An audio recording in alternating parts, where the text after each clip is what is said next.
Welcome Gopi English grammar. ఈరోజు మనం తెలుగు పదాలను ఇంగ్లీష్‌లో రాయడం ఎలా నేర్చుకుంటాం.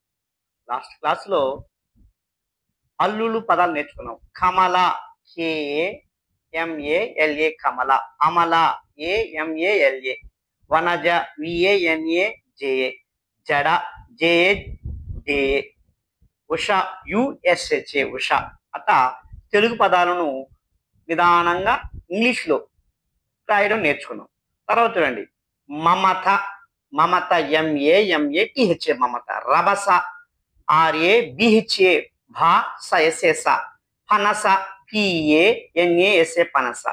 తర్వాత గంగా, మధ్యలో సున్నా ఉంటే ఇప్పుడు మధ్యలో ఎన్ రాయాలి, జిఏగా NA గంగా జిఏగా, మంగ MANGA మంగ, రంగం లాస్ట్ లో సున్నా ఉంటే ఎం పెట్టాలి, గుర్తుపెట్టుకోండి.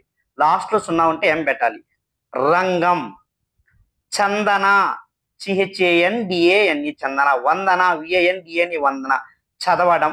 రాగం, గంట GANTA గంట. ఆ విధంగా మనం మధ్యలో సున్నా ఉంటే ఎన్ రాయాలి, లాస్ట్ లో సున్నా ఉంటే ఎం రాయాలి. అట్లా తెలుగు పదాలను ఇంగ్లీష్ రాయడం ఎలా రాయాలో నేర్చుకున్నాం. ఇప్పుడు ఒకసారి మనం కూడా ఒకసారి హల్లులన్నీ బాగా గుర్తుపెట్టుకుంటే ఈజీగా మనం తెలుగు పదాలను మీ పేర్లన్నీ రాసుకోవచ్చు. Okay, welcome Gopi English grammar. Like, share, subscribe my YouTube channel Gopi English Grammar.